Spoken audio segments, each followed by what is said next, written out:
Bene data bakundwa inshuti za Blessed Family, turongeye turabasuhuje, twongeye kubona akanya keza ko kubana namwe. Dushimye Imana rero ko yaturinze twese tukaba turi bazima, tukaba twongeye guhurira muri iki kiganiro. Reka usabe ubwira abadukurikiye. Amazina yanjye ni Betty. Karibu mu kiganiro. Na Emmanuel ugiye kuba ari kuyobora iki kiganiro muri uyu mwanya. Reka rero nguhe umwanya dusenge, dutangirane n'isengesho. Reka duce bugufi dusenge. Data wa twese, tukunezerewe muri uyu mwanya yuko uri Imana y'urukundo, uri Imana iduhaye umwanya wo kugira ngo tuganire n'abakunzi bacu, dushobozwa byose na Kristo duha imbaraga. Turakwinginze rero kugira ngo uduhe umwuka wera, aduhe kuyobora iki kiganiro, ntaba ari twe ahubwo izina ryawe ryo rijye ryishirwa hejuru, kandi ujye uduha umugisha n'abadukurikira bose n'abazadukurikira. Ibyo tuba tuvugira aha hantu bijye bitugirira umumaro, mu izina ry'Umwami wacu Yesu Kristo, amen. Amen. Urakoze cyane. Uyu munsi rero twagarutse mu kiganiro kubera iki? Dufite insanganyamatsiko y'uyu munsi tugomba kuganiraho, ariko tutarinjira mu kiganiro nyirizina, reka n'ubundi ngusabe nkuko tumenyereje abakunzi bacu kugira ijambo rito ry'umunsi tuganiraho mbere yuko twinzeka tukajya mu kiganiro. Karibu. Murakoze cyane kunyakira kugira ngo mvuge ku ijambo ry'umunsi. Mu by'ukuri ijambo ry'uyu munsi ni ijambo rito cyane, ni amagambo abiri yonyine nshaka kugira ngo turebereho, turebe, kandi afitanye isano n'ikiganiro tugiye kurebera hamwe muri uyu munsi. Reka dusome Abatesalonike ba mbere igice cya 5 n'umurongo wa 17. Haravuga ngo musenge ubudasiba. Amen. Ibyo gusa. Ni amagambo abiri mu by'ukuri. Hari igihe Bibiliya ni ngari, tujya dusoma ibintu, hari igihe usoma ibintu uwo ni wo murongo wonyine nshaka ko tureba, ngo musenge ubudasiba. Amen. Niryo gusa jambo ubu ngubu muri uyu mwanya shaka kugira ngo tuganireho, musenge ubudasiba. Ni amagambo abiri kandi nyakuye muri Bibiliya. Abatesalonike ba mbere igice cya 5 n'umurongo wa 17. Ibyo ngira ngo buri mukunzi wacu wese wa Blessed Family afata iryo jambo mu mutwe, aho wagenda hariho hose umuntu yakubwira n'ijambo uzi mu mutwe wawe uzarifate. Abatesalonike ba mbere igice cya 5 umurongo wa 17 ngo musenge ubudasiba. Gusenga ubudasiba ni ukugira gute? Ni ugusenga guhozaho. Gusenga rero ntabwo babwira ngo kanaka ngo ari usenga wenyine, ngo wenda uyu ari usenga cyangwa se uyu ari usenga. No, twese dusenge ubudasiba. Musenge ubudasiba, dusenge ubudasiba, basenga ubudasiba. Kera twigaga gukonjiga mu Kinyarwanda. Ibyo ngibyo niko kuvuga ngo buri muntu wese. Ibi byose iri jambo rirareba buri mwe wese. Ntabwo rivuga ngo kana pastor ari usenga cyangwa se padiri ari ugusengera cyangwa se kanaka ari usenga, ngahubwo musenga ubudasiba. No gusenga uguhoza, waba mu gitondo, waba saa sita, waba nimugoroba, waba ryari, igihe cyari cyo cyose tukwiriye gusenga. Ntabwo nshaka kuvuga amagambo menshi umunsi kubera yuko ikintu tugiye kureba ikiganiro turashaka tujye umwanya munini, ariko nacyo gifitanye isano n'iri jambo turi gusoma aha hantu ngo musenga udasiba. Gusenga kubera yuko gusenga ni iki? Gusenga no kuganira n'Imana. waba uri mu bibazo, waba uri mu byishimo, waba uri mu bintu bitandukanye, iyo usenze uba uri kuganira n'Imana. Ibyo uba ubwira Imana yawe, nusenga ubudasiba, nusenge nuhozeho, kuko kuganira n'Imana bigomba guhoraho. Nk'uko tujya dutegura amafunguro, ushobora kuvuga uti ntiwakwira umunsi wose utariye, cyangwa se ngo ntiwamara n'iminsi ngaho utariye, ariko ubitekerezaho uvuge yuko no gusenga nako ari ugusenga kudasiba gusenga. Hari abayisilamu bo basenga inshuro nka zingahe ku munsi. Buriya hari ikintu rero twakagombye kuba tubigiraho, kubera yuko bo barasenga bagasenga inshuro nyinshi kandi bakanazikurikiza. Rero nkatwe nk'abakristo natwe tugomba gufata intambwe tukamenya yuko gusenga ari uguhozaho, kandi tugasenga igihe cyari cyo cyose, kuko igihe cyari cyo cyose uba ugomba kuganira n'Imana. Imana yacu ni Imana tuyigezaho ibyacu byose. Ugenda ugafata umwanya ukiherera ugasenga, ukaganira n'Imana, uyitura ibyifuzo byawe, uyishimira, mbese ibyo ufite ku mutima utanabwirana. Hari igihe ushobora no kubihisha mugenzi wawe, ariko ukaganira n'Imana yawe. Ibyo byose tubikura mu gusenga, bikorerwa mu gusenga. Ijambo ry'Imana rero riratubwiye ngo nimusenge ubudasiba. Ayo magambo abiri, usenge, ushobora gusenga, ariko ntukazasibe gusenga. Niba utasenze mu gitondo ubyuka, senga byibura uri kugenda mu muhanda, senga ugiye kuryama, senga ugiye kurya, senga ugiye ahantu hari hose, aho waba uri hose. Imana yacu iri ahantu hose. Urasenga ukavugana nayo, ukaganira nayo, irakumva, kandi ni Imana yumva gusenga. Ijambo ry'Imana riri muri Zaburi 65:3 haravuga ngo ni Imana yumva gusenga, ngo abantu bose bazaza ahure. Ibyo ngibyo irabyumva gusenga nyine. Niyo mpamvu rero twakabaye tuyisenga, tuyibwire ibyacu nyine, twiherere dusenge, tuyisabe, tuyishime, tuyiture imitwaro yacu. Ni Imana yumva gusenga. Bene data, reka ntatinze, reka twese tumenyere yuko, twongere twibuke yuko tugomba kujya dusenga, kandi gusenga ari uguhozaho, ari dusenga ubudasiba. Ntutekereze yuko ugomba kubaho gutya gusa, no. Tugomba kugira ibintu bitunga imibiri yacu, ariko tukagira n'ibitunga umwuka. Ibyo byose rero biva he? Biva mu gusenga no gusoma ijambo ry'Imana. Imana yo mu ijuru tugirire neza, kandi duhana umugisha bene data. Imana irakoze. Haravuze ko bivuze byavuga bikeya, ariko numva wari uryohewe, wari ukomeje. Oya, hari igihe tugomba kwirimita rega, kubera yuko nta kundi. Reka twinjire mu kiganiro cy'uyu munsi. Yego. Gira tukihutemo, dutinde cyane. Yego. Uyu munsi nk'uko babivuze, turaganira ku kintu kijyanye no gusenga, ariko turakireba muri ubu buryo. Ikibazo turi kwibaza uyu munsi, dushakira igisubizo cyangwa ngo kwishyura umuntu ugusengera, cyangwa ngo umuntu agusengere birakwiriye.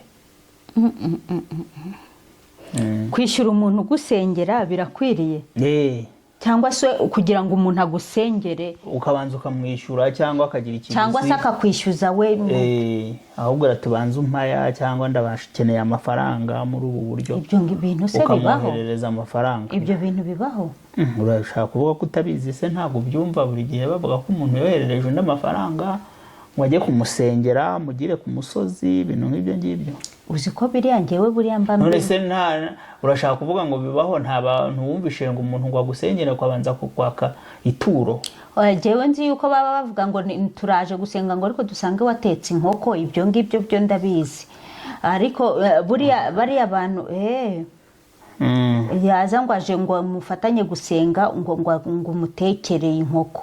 Ibyo ngibyo byo narabyumvise. Hari n'umuntu wabimbwiye pe.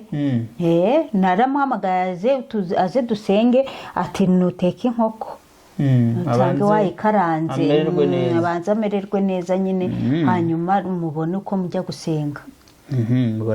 Kukubaza neza ubundi wari umuhamagaye ushingiye ku cyari bike byagutwara? Oya, muri gusenga nyine, kwa kundi mufatanya gusenga nyine, hari ugiye ufatanya na mugenzi wawe gusenga. Ibyo ngibyo se ntubizi? Ariko hari kriteriya nyine abantu bagenderaho kugira ngo bashe kuvuga ati n'uyu muntu wenda twasengana. So muri iki kiganiro mu by'ukuri turaza kubona ko abantu benshi cyane basigaye bizera ko umuntu ashobora kugusengera, ndetse rimwe na rimwe ugasanga bamwe banatanga n'amafaranga nk'uko twari tubivuze kugira ngo babashe gusengerwa. Hari n'igihe usanga umuntu asaba gusengerwa akabisaba n'abantu atazi, ugasanga bisabye umuntu kuko yamubonye kuri interinete, kuko umuntu yavuze ko ahanura, kuko umuntu yamubonye yigisha, akamubwira ati rero dusengane. Hari n'uwatubona natwe gutya akavuga ati abantu twasengana kuko yatubonye. So rero turaguma twibaze mbese gusaba ko usengerwa wowe udasenga byaba bifite umumaro? Nabyo ni ibibazo twibaza bigiye bishamikiye kuri kiriya. Cyangwa se gusengera umuntu bisaba ikiguzi. Hari n'abantu kenshi bajya gusengesha abantu bita abahanuzi, ariko nyuma yaho akaba hihishe nk'ikintu kivuga ngo uyu muntu kuko ari umuhanuzi wenda anasengeye yazampanurira. Mbese harimo akantu kameze nk'ubupfumu kihishe inyuma ko gupfumuza, ko gushaka kumva ngo ni kumenya ngo ni Imana iri kumvugaho, Imana ngo iri kumvugaho iki. Mbese ukumva ko umuntu, turi muri sosiyete yabaye no mu bintu byo gupfumuza n'ubupfumu, kumenya ngo Imana imbere hameze gute. Ese ni ngombwa ko umuntu ajya gusengesha kugira ngo anamenye nuko imbere ye hameze, amere nk'upfumuza, amere nabyo twabiganiraho cyangwa n'abantu bakazaguma kubiganiraho kugira ngo turusheho kumenya, dusobanukirwe n'ibi bintu. Wigeze ukomeza ku isengesho, umuntu ari kwibaza ngo ese isengesho ni iki ubundi? Wari ubikomojeho, wavuze ko isengesho ari iki? Isengesho twavugaga yuko ari ukuganira n'Imana mu buryo bw'umwuka, kuko urumva Imana ntabwo uba uyifite, Imana ntifatika ngo mwicarane ngo muganire nk'uko turimo kuganira ahangaha. Uganira n'Imana mu buryo bw'umwuka, ni Imana ibera hose icyarimwe, ni Imana idafatika, ariko Imana nyamana nyine. Urumva ni uburyo bwo kuganira n'Imana mu buryo bw'umwuka, ariko hari n'abasenga niba batasenga Imana bafite ibindi basenga, ariko nabyo ni communication nyine, ni uburyo aganira n'icyo asenga, kugira ngo cyane cyane ni ikintu cy'ububasha, kugira ngo agire imishyikirano nacyo. Twebwe rero dusenga Imana mu buryo bwo kugira ngo dushyikirane n'Imana mu buryo bw'umwuka. Bishobora kuba ari ibintu by'umwihariko, isengesho ryawe ku giti cyawe, cyangwa se isengesho n'abandi bantu barenze babiri cyangwa barenze umwe, babaye groupe y'amasengesho. Ujya mumva ngo hariho groupe y'amasengesho, hari ibyo abantu bamwe bita corporate prayer, ari isengesho ya rusange nk'uko abantu babana mu rusengero bakagira nabo gahunda z'amasengesho, ibintu nk'ibyo ngibyo. So ni ibiki bigize isengesho? Ni ibiki biba mu isengesho? Ni icyo umuntu usanga ashyira mu isengesho rye? Ni ibihe? Harimo kuramya, harimo gushima Imana, harimo gusaba, ukaba wasaba ibintu bitandukanye, ari byo ukashyira ibyifuzo byawe imbere y'Imana. Harimo kuba wavuga uti ngewe ndasaba imbabazi n'ibiki byose, uri kuganira n'Imana. Cyangwa se ukaba uri gusengera abandi mu by'ukuri, ugasabira umuntu umugisha, arwaye ukamusabira ko yakira. Hanyuma hakabaho n'ibindi, hari ibintu nongeraho vuga, hari no guhiga umuhigo. Burya nabyo ni ugusara umuntu uhiga umuhigo, avuga ati urabona uri gusenga ati Mana ngutuye umutima wanjye. Ubu nko guhiga, nko gutanga igitambo cy'umutima. Niyemeje Mana, niyemeje.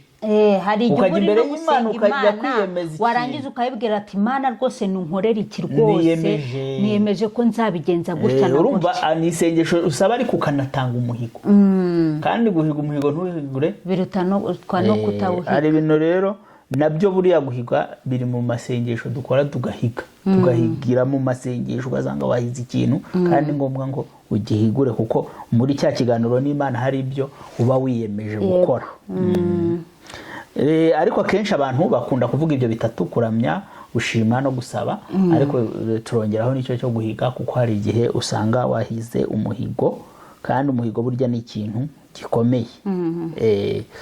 so rero reka twinzike twari tukugira ngo tumenye byiburi by'ibanze ku isengesho. Ni ibintu abantu benshi bazi. Hari ibintu rero Bibiliya ivuga ku gusengera abandi. Hari gusengera abandi, hari ushobora gusengera abera bose. Ibyo ngibyo Pawulo yarabihuguye cyane, abihugurira Abefeso ibice 6:18 aravuga ati musengeshe umwuka iteka mu buryo bwose, gusenga no kwinginga, kandi kubw'ibyo mugumye rwose kuba maso, musabire abera bose. Uri kumva? Aravuga ati musabire abera bose. Nuvuga ngo ushobora kugira isengesho ugasabira urusengero, abo musengana, ugasabira abera bose muri rusange, Mana ubafashe, abera bo mu gihugu cyawe, abo ku isi yose, ushobora gusengera abantu muri rusange. Ibyo ni ibintu bishoboka uri gukora isengesho ryawe, sibyo? Cyangwa yandikiye Abakolosayi igice cya 1:9 aravuga ngo nicyo gituma tudasiba kubasabira uhereye igihe twabyumviye, twifuza ko mwuzuzwa ubwenge bwose bw'umwuka no kumenya kose ngo mumenye neza iby'Imana ishaka. Urumva hari ibintu abasabira, kandi akavuga ati nicyo gituma tudasiba. Umuntu ufite cyane cyane nk'abantu bayoboye ubundi nk'intama, abantu baba intercesseur, usanga basenga ku buryo budasiba, basengera itorero, basengera bene data. Icyo ni ikintu cyiza cyane. Ushobora gusenga usengera abandi, ushobora no gusengera abantu b'umwihariko, abana bawe. Ushobora gusengera ababyeyi, dusengera abana, dusengera imiryango, abo nta bandi bantu. Ushobora gusengera abantu b'inshuti, nk'urugero nka Yobu yasengeye abantu b'inshuti ze, Yobu bari kumubwira ngo ave ku Mana. Ibice 42 bya Yobu 10 ngo Yobu agisabira bagenzi be Uwiteka, aherako aramunamura, amukiza ibyago bye, amubibanye n'ibyo yari afite inshuro ebyiri. Urumva mu gusengera abandi urumva bari baramutereranye, bameze nk'aho bavuga bati we wacumuriye Imana yiveho yireke. Ariko Imana iravuga ati mugende Yobu mumusabe imbabazi, abasengere. Yobu ntiyitaye ku byo bamukoreye, ahubwo nk'inshuti yarabakiriye, arabasengera. Kubw'uwo mutima kandi yongeye kugira, Imana ibona yuko ari umuntu wayo muzima, ntera ko iramwunamura, imukiza ibyago. Urumva? Tugomba no gusengera n'abandi, n'inshuti zacu zirimo, ndetse n'abandi tumva badufiteho ibibazo, kuko Yesu yanabwiye abantu gusengera abanzi, ngo mukunde abanzi banyu. Yego, ngo ariko ngeweho ndababwira ni mukunze abandi banyu, mubasabire umugisha, kandi musabire ababarenganya. Uri kumva? Ibyo n'abantu baturenganya tugomba kubasabira. Nani gushaka kuvuga ngo isengesho ushobora kurikora ugasabira abandi bantu, ntabwo ari ikibazo ko umuntu ashobora noneho no kugusabira wenyine, akavuga ati ndasabira runaka, ukamuvuga ukamushyira mu isengesho. Isengesho rikagenda usabira uwo muntu.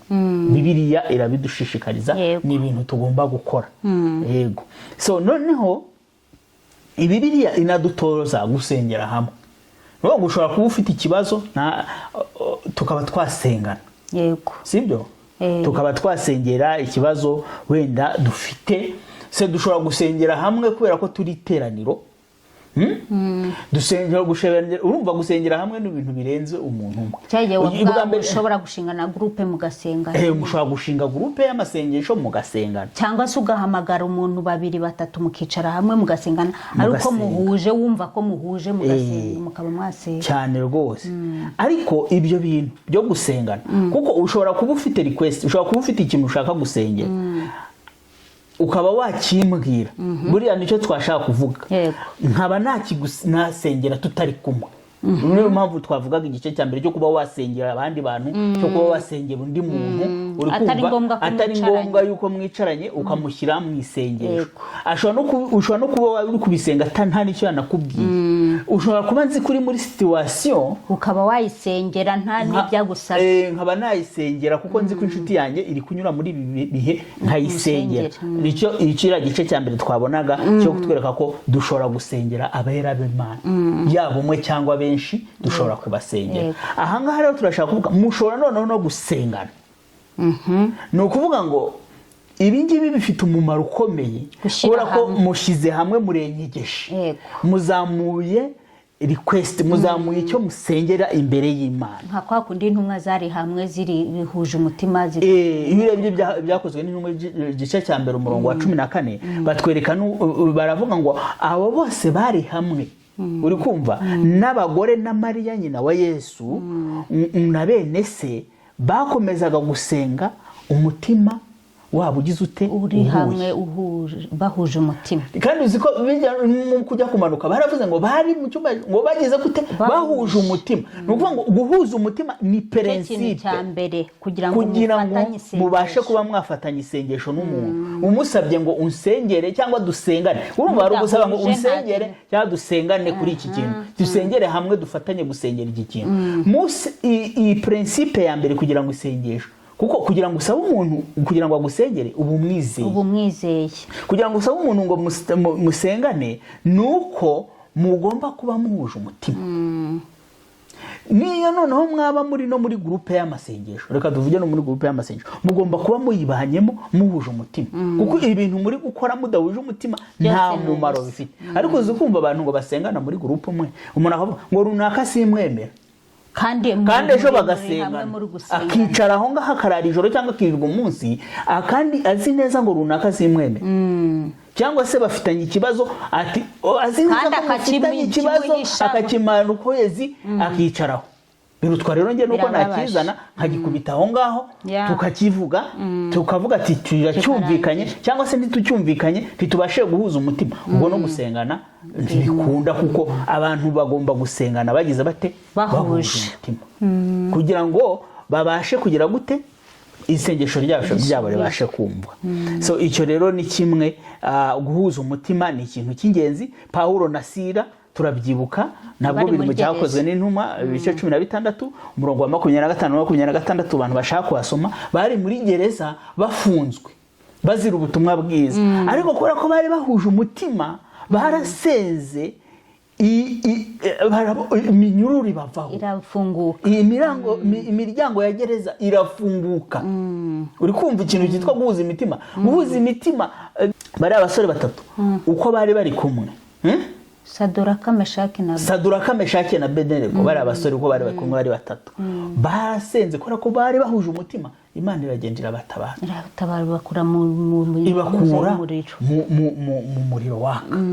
Imana yacu tugirire neza cyane, kubera ko guhuza umutima ni inshingano kugira ngo mubashe kuba mwavuga ngo icyo kintu reka tugisengere, reka dusengera hamwe tuzamura isengesho rikize, rihindure, rigira ibyo rigeraho. Yego, iyo ni principe nagira ngo tuganire, kuko ni principe ikomeye. Principe ya kabiri ikomeye ni ukwihana no kwicisha bugufi. Buri iyo ugiye gusenga bisaba ko ubanza umutima ucishijwe bugufi kandi umutima wihana. Kuko hari abantu bamenyera no kwihana icyaha bakakimenyera no kukihana nabyo ugasanga nabyo nta mpamvu, nta nafite n'umutima umurega unamucira n'urubanza. Gose akaba yarabimenyereye, akamenyera nyine Imana nabo basengana. Umuntu akava iyo avuye gusambana akaza agafata Bibiliya akabwiriza, umuntu akagenda akava iyo avuye yibye ariko byibura cyangwa se amaze gutuka umuntu, amaze kugira gute. Ariko iyo hariho gahunda yo kwihana, twajyaga tugira amasengesho burya abantu bakabanza bakihana burya ntago ari ibintu, burya ni ibintu byiza cyane, kuko burya at least iyo ubikoze n'umutima, hari na wa wundi ushobora kubikora kugira ngo babone yuko yabikoze umutima bitarimo. Mu Rwanda twari dushyira aho gahunda wenda ntibe routine kandi ntibe bya bintu byo kuvuga ngo wenda n'abantu bihanire muri rusange, abantu bagashyiraho gahunda. Niyo waba ubohokanye ni umudamu mubohokanye n'umudamu mugenzi we, bakabaha iyo gahunda, mukagenda mu kwitunganya, kubera yuko hari ukuntu uba waje wenda utitunganyije, ariko ushobora gusengana n'umuntu ukihana. Ushobora no kwihana mu mutima wawe rwose ukumva wihane, ntabwo ari ikibazo rwose. Kuko iyo usomye igitabo cy'ingoma za kabiri ibice 7 umurongo wa 14 Imana yabwiye Abisiraheli ikintu gikomeye nagiraga ngo dusome. Yaravuga ngo maze abantu banjye bitiriwe izina ryanjye nibicisha bugufi bagasenga bagashaka mu maso yanjye bagahindukira bakareka ingeso zabo mbi, nanjye nzumva ndi mu ijuru bababarire igicumuro cyabo mbakirize igihugu. Amen. Nuvuga ngo bashaka guhinduka kandi bakaza bicishije bugufi bagasenga, bicishe mugufi mu mutima, yego, ntacyo ntazakora, nzumva ndi mu ijuru mbakirize igihugu. Urukumva? Amen. Umwanditsi Yakobo ibice 5 umurongo wa 16 yaranditse ngo nawe arandika ati mwaturirane ibyaha byanyu kandi musabirane kugira ngo mukizwe. Gusenga k'umukiranutsi kugira umumaro mwinshi yasengana umwete. Nuvuga ngo muri principe zo gusenga harimo kwihana. Kwaturirana ibyaha ntabwo ari ukuvuga kujya gusa ngo mu ntebe ya penitence yawe, ntabwo ari ukuvuga ngo umuntu umwe wenyine niwe ushobora kugufasha, n'uwo mu bureshya n'uwo mungana n'uwo mu kigero cyawe mushobora kugira gute, mushobora guhuza. Ntabwo iri jambo ritubwira rishobora gusapotinga kujya gusaba penitensiya, ariko rishobora no kutabisapotinga mu rundi ruhande, kuko haravuga ngo mwaturirane, nuvuga ngo hagati y'abantu umwe ashobora kubwira undi ibyaha byanyu kandi musabirane hagati yanyu bibe. Urumva? kugira ngo kandi buriya uzanarebe n'umuntu ushobora byongera n'urukundo no kwisangana, kuko iyo bagurikije umuntu ati reka umfashe gusenga rwose ndari ikintu cyananiye, mufashe dufatanye, cyangwa se naje numva merewe nabi, umutima ntago umerewe nabi, reka dufatanye umfashe gusenga Imana, uwo muntu bumwishyikiraho, uwo muntu bawumva mugendanye. So ndashaka kuvuga ngo rero ibintu bibiri kugira ngo mufatanye musenga, harimo iki? Harimo kwihana, harimo ikintu cyane no kwihana, kumva wihaniye mu mutima, ndetse no kumva abantu bageze bute bahuje kugira ngo babashe kuba mwafatanya isengesho. Nicyo ushaka ko musengana noneho, niba ari request ufite, kuko hari n'igihe abantu bafata amasengesho tu bakaba yafata bagati turashaka gusa kuba imbere y'Imana, ariko hari n'igihe abantu bafatanya amasengesho bagati hari ikintu dufite cyo gusengera. Rero noneho rero kuri ibyo byose turi kureba noneho ku cy'umuntu yari kuba yagufasha gusenga cyangwa se kuba yagusengera kucya guca amafaranga. Ese birakwiye? Se bimeze bite? Mbere na mbere birakwiye se? Ntabwo bikwiye. Kuko mu gufatanya gusenga nta kiguzi Bibiliya itubwira ko umuntu agomba guhabwa. Ni ibintu byo gukora umutima ukunze. Kuko umuntu yagusaba gusenga, burya impamvu umuntu agusaba gusenga ni ukubera yuko ashaka kutumva ari wenyine mu kibazo. Yego.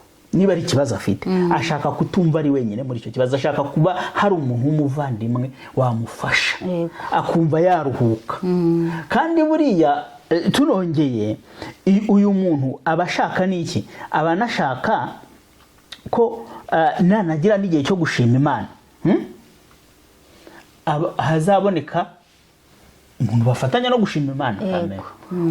Uzi icyo kibazo, kuko buryo wakibanye wenyine bigomba kugira uwo bifasha wundi nawe. Rero iyo umuntu umwe yabaye umuhamya ati twarasenze Imana yabikoze, uwo muntu aba ari umuhamya wo kubihamya nyine.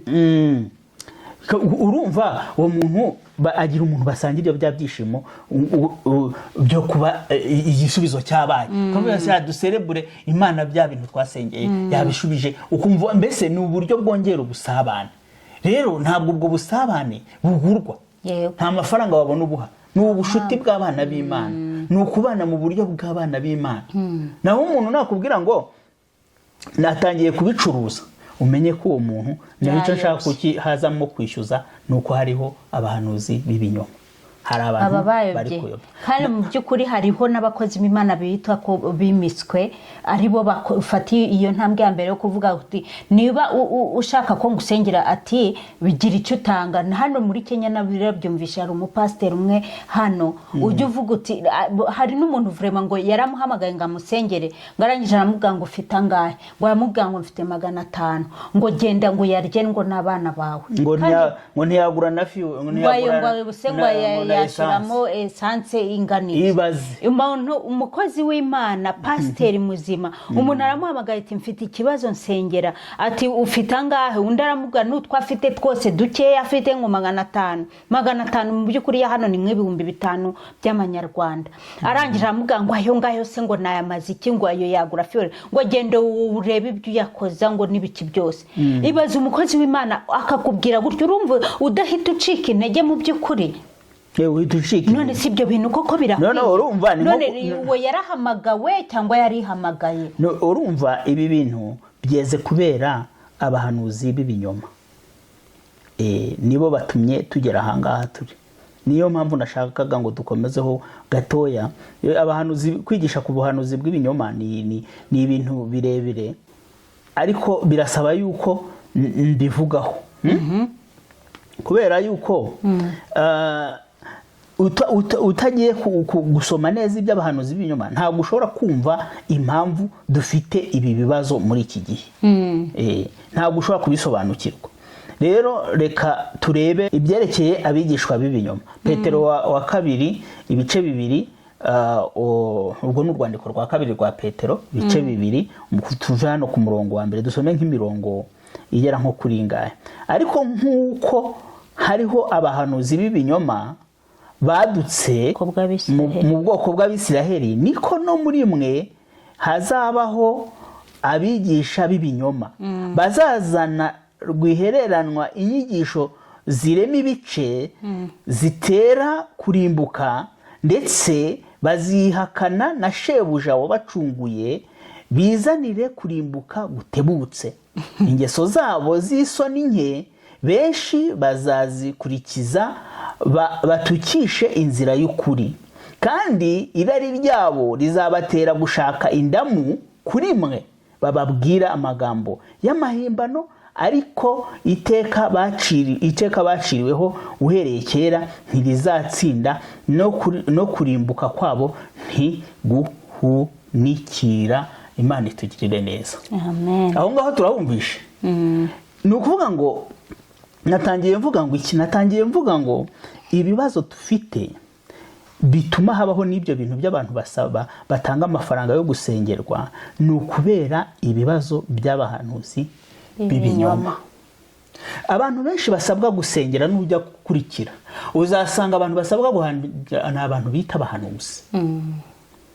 Kubera ko bahanura ibintu bakaza bakavuga nyine ibintu bakoze, nasengeye abantu barahaguruka, nakoze ibintu by'ibitangaza. Ni byiza niba ubikora, kandi Imana ibihererwa icyubahiro niba ubikora mu izina ryayo. Noneho rero hari abamara kumva abantu nk'abo, bamara kubumva bakagira gute, bakizera ko abo bantu koko bakorana n'Imana. Akavuga ati uyu muntu usenga agakora ibitangaza, uyu muntu werekwa, uyu muntu uhanura, uyu muntu ansengeye, wenda we kubera ko Imana ishobora kubimwumva kundusha byagira umumaro. Uri kumva? Umuntu akagira cya cyizere cyuko gusa yumvishije umuntu kuko ari umukozi w'Imana, kuko yahanuye, kuko yaje kuri YouTube tukamubona. Hari no bantu bazajya bavuga ati nahanuye ibi bintu birabamanura n'ibindi, ariko hari n'igihe natwe tuzoba duhari ngo tubikonfirime. Sibyo? Abo bantu rero hari n'abihimbira ubuhamya, hari n'abantu bari kwihimbira ubuhamya by'ibyo bakoze. Hari n'umuntu w'imbu buhamya b'ibyo yanyuzemo ati Imana yamuya, ahubwo ko yanavuye ni kuzimu, akakubwira ibintu byo gutera ubwoba, akakubwira ibyo yarose, mbese kugira ngo akwize inkuru yo kukubeshya no kugucurika, kugira ngo azabone uko agucuza mu twawe nyine twatundi two kukwishyuza, kuko abashaka kukwereka yuko ari umunyembaraga, hari aho yavuye mu bitangaza byinshi bitandukanye, kugira ngo nyine abone uko akwizeza yuko we ari igitangaza. Abantu bageze ku gihe bagira gutya abantu bejo muri numvisha umuntu expose aba bantu benshi bajya baboneka ku mateleviziyo uko winjira kuri reception bakaba bakwanditse bakubaze se bimeze gute bakuturuka he bakakwandika mu gitabo kagira ngo nuko bari gushaka kwandika mu gitabo bakafata record none izo record bagahita bazitaransmita pasteur akarebamo cyangwa se niba ari igiki ati umuntu witwa kanaka agahita areba mu izina naho waturutse n'ibiki nawe yagera imbere ati umuntu witwa Beatrice Murekatete yaturutse aha yabarimo hano urumva kamemo ugahita ushiduka umukozi w'Imana avuze ati arimo hano anavuze neza nawe uturuka urumva kamemo urahita uvuga ati uyu muntu yambonye byarangiye uhaguruke ibindi byose ari buvuge buhumyi wowe urahita ubyumva ko ari ubyumva kubera yuko deja umuntu wamaze kuvuga yuko azi n'urugero nk'urwo ngo hari ibintu byinshi cyane hari ibyo twumva na hano muri iki gihugu turimo ni ibintu byinshi tutakwirirwa tujya kurondogora rero aba bantu benshi abangaba nibo batejeje ikibazo cyane yego aba nibo batejeje ikibazo cyane rero ijambo ry'Imana riraba tubwiye neza n'uburyo tugomba kubamenya dushobora kuzagira ikiganiro cyihariye ku bahanuzi b'ibinyoma ariko uyu munsi ndashaka kuvuga se kubigendanye no gusengera abantu kugira ngo abantu tube maso abantu batubwira ko badusengera ntibatutware buhumyi sibyo abavuze ati inyigisho z'aba bantu ngo zirema ibice no ngo naha abantu niya nabaye no mu rusengero akabona atangiye guhanura cyangwa se atangiye kubesha abantu bakamukurikira ashaka kubarema ibice ngo batware agenda abihererane abareme mu igice cy'abantu nyine agiye kuyobora burundu arema ibyo bice kuko abantu nk'abo ngabo bafite target yo kugira abantu babakurikira kandi uzacungwe umuntu nk'uwo nguwo ajya areba wa wundi mu by'ukuri yabazi ko asenga by'ukuri agasanga niyo mpamvu arimo ibyo bice agashaka gukura y'abantu kumubuza abantu buke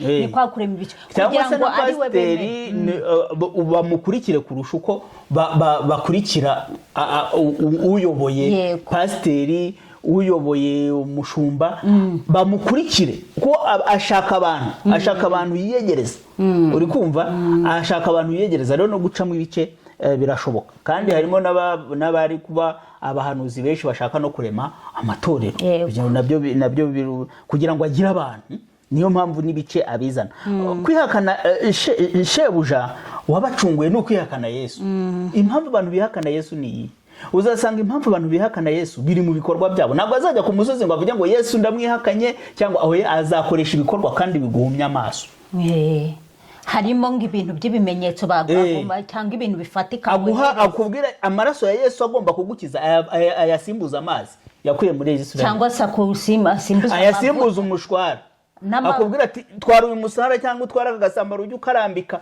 urumva utwaye ikintu kimeze ni ubupfumu umuntu uvuga ngo twara ngo gatambaro ngo twara ngo amavuta ngo amavuta ngo arakiza ngo agira gute kubera iki se ko Yesu yaducunguye uratwara utundi tuntu twiki uratwara ibindi nibyo kutwongerera imitwaro y'iki yasenze mu izina rya Yesu ko ibyo bihagije ejo bundi ndi kumwe n'umugabo turi gukorana wavuye muri Zimbabwe atubwira ukuntu umupasteri yabatumye umucanga wo ku nyanja ngo bakawuzana ngo arena ujya kuwuzana yagiye muri Tanzania kubera ko umuntu yaramaze igihe yarwaye namubwira ndiko kweri nawe umuntu ati nukuri hari igihe abantu batuyobye bakadusinziriza mu bwonko namubwira ndiko utekereje ubwenge ufite ugatekereza amashuri ufite umuntu akakubwira ngo zana umucanga ngo wo ku nyanja kugira ngo akire ugiye kumugaburira se yaragiye kugira gute ngo bani bazabamusiga niba bazawugira gute umva ni ibintu bimeze nk'ubupfumu ariko kuba yabigwe n'umupasteri aramwizeye n'umuhanuzi urumva amaraso ya Yesu none se ni gute batamwihakana ubwo nuko bihakana Yesu nuko ngo kumwihakana ntago ari ukuvuga ngo uzajya ku musozi wandike n'umusaraba bashaka kwishiraho imbaraga batahawe n'Imana izo mbaraga kandi bakoreshe n'utundi tuntu tumeze nk'utw'ubupfumu dusimbura Yesu ikindi ingeso zabo z'isoni nke bazivuze muri rya jambo harimo ingeso z'isoni uzasanga harimo nabo bantu bafite ubuhehesi ugasanga pasiteri aroza imyanya y'abagore nta kindi ni ubuhehesi kugira ngo noneho banabifate ibyo bintu babifate nk'aho ari ibisanzwe. uri kumva abantu barega babishyira no kuri banabifate ku mashusho babintu kuri ibyo ngibyo hari abantu babishizeho ugiye no kuri internet urabibona ngo ingeso zabo ngo ingeso zabo z'isoni nke benshi bazazikurikiza batukishe izina batukishe inzira y'ukuri.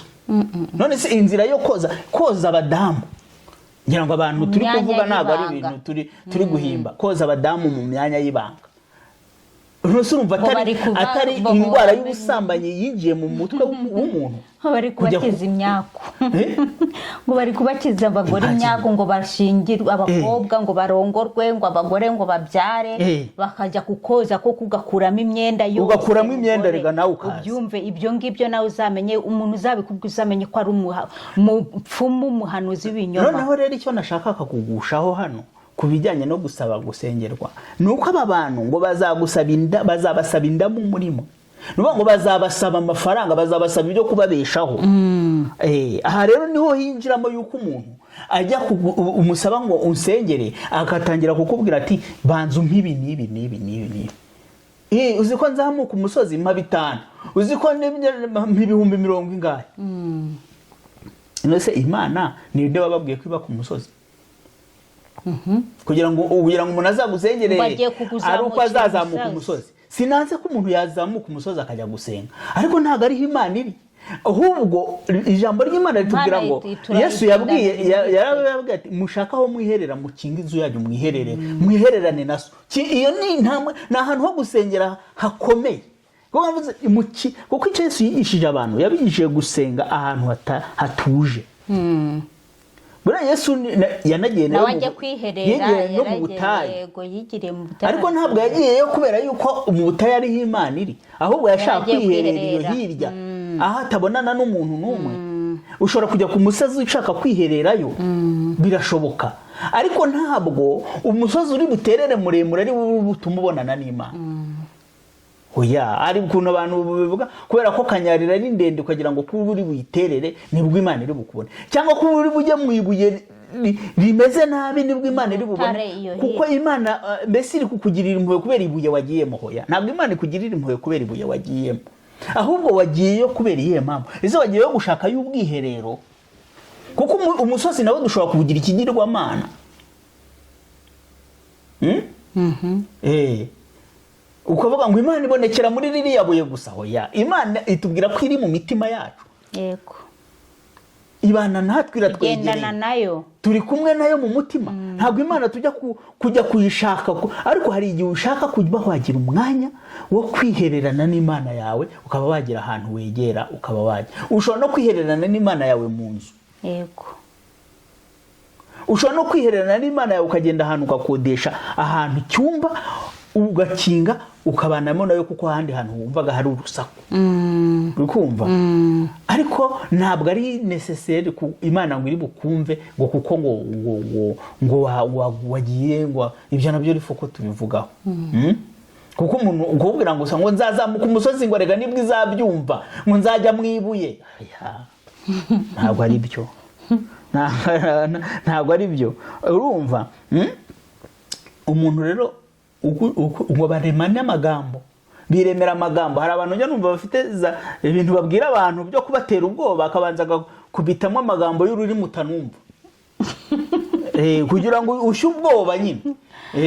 Ko akubwira ko ari amagambo y'umwuka ukajya no gushaka ngo inyenyeri yawe ngo inyota bavuga ngo inyota. Ni ibintu rero nk'ibyo ngibyo nashaka kubereka ko abantu z'ibinyoma mu bintu bafite nari ngerageje kuvuga kuri bike harimo n'ibindi mu bintu bafite harimo n'ikintu cyo gushaka gutwara abantu ibyabo kubakuramo indamu kubacuza kandi biremera amagambo biremera ibintu byo kubabwira ngo kandi irari ryabo rizabatera gushaka indamu kuri mwe bababwira amagambo y'amahimbano nuko bihimbira ibintu babibabwire nibyo kubatera ubwoba by'ubuhanuzi butabaho, baguhimbire ko ugiye kuzakora impanuka, nibo udatanze ibi nibi ngo bagusengere uzapfa. Kandi mu by'ukuri Imana yacu ni Imana yumva. Yesu Kristo ajya yapfuye ku musaraba, ngo igitambaro cyari gikingije aratabukamo, ngo nukuri ibintu byose birarangira. Twakabaye rero twahawe ubutware bwo kwigererayo. Nta n'impamvu kugira ngo bagutera ubwoba ngo uzakora impanuka, ngo ugiye kugira gute, ngo n'ibiki, ngo nutaza n'amafaranga ngo tujye kugusengera ngo birakomeye. Kandi bambwa nibakangisha ibintu bikomeye nk'abyo, bakaguhindisha ubwenge n'umushyitsi, wajya kurya mukabura ibitotsi ati nyamara ngiye gupfa, tinyamara ubirwara bikomeye biraje, tinyamara bimeze gute, nago ugahinda umushyitsi kubera yuko umuntu yabuguhindishije. Warangiza ukavuga ati nutwari kugutunga udufaranga, twari kugutunga duke, ngo ugiye kutwikorera utumushyire kugira ngo agusengere. Cyane rwose, kubera ko yaguhindishije umushyitsi, yashyizeho ibye nyine byo kuguhindisha umushyitsi kugira ngo akwereke ko ari umuntu ukomeye, ko watagusengeye mbese utanabaho. Oya rwose ibi bintu nuko bene data badukurikiye hano kuri Blessed Family, reka tubabwire gusenga Imana yacu ni nyembabazi, irumva. Nawe ubwawe umuntu uzakubwira gutyo uzamwihorera, uzakemeye mu izina rya Yesu mu mutima wawe, uzabona umuvuye imbere cyangwa se muri kuvugana umwima amatwi, nurangiza ugende ushishikare mu cyumba cyawe usenga Imana yacu irumva, ntazagira ugushuka. Hari ikintu natwe tugomba gukosora. Pawulo yandikira Timoteyo urwandiko rwa 2, yaraho yamubwiye, aramubwira ati Timoteyo ko ati igihe kizaza, ngo kizaza, ngo icyo gihe abantu ntabwo bazaba bihanganira inyigisho nzima, ngo abantu bazaba bashaka kumva ibibanezeza. Aho rero aba bantu baprofita bamaze kubona abantu bo muri iki gihe benshi bari muri iyo eta yo kushaka kumva gusa ibyabanezeza, noneho bagashaka bigisha abahuje n'irari. Aba rero nibo bahanuzi b'ibinyoma, kuko bo bazigisha ibihuye n'irari. Bazakureba bakuviziye, barebe. Nk'ubu hari ahantu bene data babinaha ngaha, hari nk'igice barimo ugasanga barasenga abantu bategereje visa. None nuzuhanura ati visa ziraje, ibyo bisaba ko ngira umwuka ngeze muri abo bantu nzi ko bategereje amaviza, nimvuga nti visa ziraje, bazumva tuyu ni wewe rwose. Kandi muri mwe hariho zije, kandi wenda koko ejo bundi baraguhamagaye, abo bahamagawe kuri HCR bati wenda muzaza, ahitavuga tuyu muntu azibi. Ariko majorite y'abo bantu niba bari aho bari gushaka visa, kubibabwira biroroshye. Umuntu niba ubonye akazi, kuko ubonye akazi keza akakubwira ngo uzatunga imodoka, none se ubwo n'ubuhanuzi, kandi imodoka igurwa n'amafaranga kandi wabonye akazi keza, nta buhanuzi burimo. Yakagombye kuba yaraguhanuriye ahubwo utaranabona n'ako kazi, ibyo byaba bifite umumaro. Ahubwo ati akazi kazaza kandi uzakora akazi kameze gutyo, uzamera gute, imodoka ugire gute. Umuntu nyine ashobora no kuza akaguhanura mu gidame, ati Imana irakuzamuye. Ikuzamuye he? Ni umusozi, ni ibiki? Ati mbonye uhinduye intebe nziza, ati mbonye bigenze kubera yuko bimeze gute. Ariko ibyo ni ibintu nanjye nshobora kubikubwira ibyo. Nshobora kubikubwira. So ikintu nshaka kuvuga ni ikihe? Abantu barebye irari ririmo, uko irari ryo dufite abantu bo muri iyi minsi, abahanuzi rero b'ibinyoma bafatira aho ngaho, kubera ko bareba irari ry'abantu, ibyo abantu bari gushaka. Kandi abantu nabo ngo tuzaba twuzuye irari muri iki gihe, tuzaba dushaka bigisha bahuza n'irari ryacu. Abo rero nibo bagiye kuturoha. Umuntu uza akakubwira ati kizwa mwene data n'ibiki, uwo ntabwo ushaka kubyumva. Wo gukizwa none, ntabwo bikibiri. Wo gukizwa, wo kuvuga udahanuye ibintu byiza, genda upfa hangaho. Nta muntu urakumva, nta reka. Rero abantu bagomba kumenya ko ibyo bintu byo guhaha, gutanga za komisiyo twanzura, ni ibintu bidakwiriye. Ikindi kandi mwene data, niba nawe ubikora ubihagarika uyu munsi, kubera yuko nta mumaro ubirimo rwose. Nta kosa rihari ryo gusaba ko umuntu agusengera. Twabibonye ko umuntu ashobora kugusengera uhari cyangwa udahari. Ubu noneho na tekinoloji yaraje, mushobora no gufatanya n'umuntu ku isengesho kuri telefone, ashobora kugusengera kuri telefone. Ariko niba umuntu agusengera uzanye icyifuzo, ukavuga uti urusengera icyifuzo cyane, wowe ukaba udasenga, nabyo nta ese mumaro, bimaze iki? nabyo nta mumaro rwose. Njye nshobora kugusengera udasenga, Imana birashoboka. Wowe nshobora kugusengera udasenga, uvuga ni uyu muntu Imana uzamukize, uyu muntu uzamufashe muri ibi bintu kandi umwereke ko ari wowe uri kubimukorera, sibyo? Ushobora kubigusengera, ariko nuza icyifuzo uri gushaka ko Imana ikora, ariko wowe ukaba udashaka kubana nayo, none se bizagenda bite? Rero abantu tugomba kumenya yuko rwose kuba twasaba ko umuntu agudusengera nta cyaha kirimo. Buri muntu ashobora gufashanya na mugenzi we bagahekana imitwaro. Ni ibintu twanakwankuraja, ni ibintu twabwira bene data ko bikwiriye, kubera ko igihe usabye umuntu umutwaro ko agufasha gusenga, ni uko umufiteho ubushuti, ni uko umwiyumvamo, ni uko hagati yanyu harimo urukundo, sibyo? Kuko ntibishoboka, twabonye ko mugomba kuba muhuje umutima kugira ngo mubashe kugera kuri icyo gikorwa. Mwaba mubikora muri kumwe, mwaba mubikora online, mwaba muko mwabikora kose, ariko muhuje umutima. Uri kumva? Muhuje umutima ku ntego, mufite icyo musengera kisobanutse. Ariko umuntu yigutwaza bunyago. Ikindi kandi ikintu abantu bagomba gusengera, mumenye n'abantu bagiye kubarambura intoki, n'abantu bagiye kuvuga amazina yanyu. Kuko iyo uvuze ngo unsengere, umuntu wanamuhamagaye cyangwa se wanagiye no kumureba ngo unsengere, menya yuko uwo muntu umuhaye ubutware, umukinguriye uburyo buri spirituel. Ntabwo uzi rero ibintu agiye kwinjizamo. Niyo mpamvu ugomba kugira umuntu wo kugusengera waramaze kumenya uwo ari we. Wipfa kubona umuntu waje hano, wibona umuntu waje hano kuri internet ngo afate Bibiliya, ngo atangire atigite, ngo atangire yitere hejuru, ngo uvuge uti uyu muntu niwe mbonye. Oya, genzura umwuka ukorana n'uwo muntu, kuko uwo muntu genzura ingeso ziwe. Genzura umwuka ukorana nawe, kuko Yesu aravuze ngo muzabamenyera ku mbuto bera. Icyo gihe rero ntabwo uzamumenya niba uri Burayi. Abantu bo Burayi bambabarire na za Amerika nibo bahura n'ibyo bibazo cyane. Usanga bari kubwira abantu mu Rwanda ati ngire ku musozi unsengere, njyewe nta mwanya narafite, ndakoherereza $100. Uri kumva? Benye uwo muntu akorana n'uhe mwuka. Ejo muri se nta muntu wagiye numvishe ku nkoranyambaga ari kuvuga ku bintu ngo yeretswe, ngo yanyoye amaraso ngo y'umuntu, ngo wundi w'umukozi w'Imana. Nguwo rero yaje abantu numvishe ngo yageze muri Liberty, ibyo bintu nagira ngo nibere famous. Nawe rero umuhaye za request, umuhaye ibyo ngo agusengere. Tube maso, kuko ushobora gusanga uri gukingurira monde spirituel, ushobora kuba uri gukingurira umwuka wawe indi myuka utazi. Yego. Ikazi kagukoraho ahubwo kugira ngo bikugirire umumaro. Turabwira abantu kwitonda, bitonde, kandi abantu bibatwara bufara ngo babarya amafaranga, ngo bagire bati umuntu nagusengera ukaba agusengeye, kuko hari n'abasengera abantu bakabafatanya imitwaro.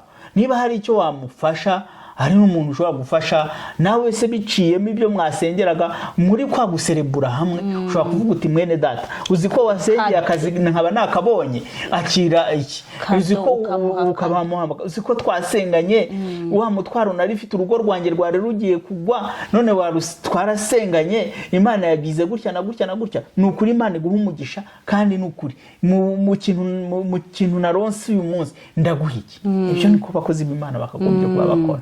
Ariko waramufashije udafite intention yo kubona amafaranga, kuko abantu benshi hari n'ababa bafite n'ubuhanuzi bw'ukuri, ariko batangira kwinjira bakamera nka gihazi, batangira kwinjira mu buryo bwo gushaka indamu, bikabamerera nabi. Na wa mwuka w'Imana ukagenda. Kubera ko mutumenye yuko umuntu ukinguye ku buryo buri spirituel, ibyo nabyo n'indi nyigisho ndende.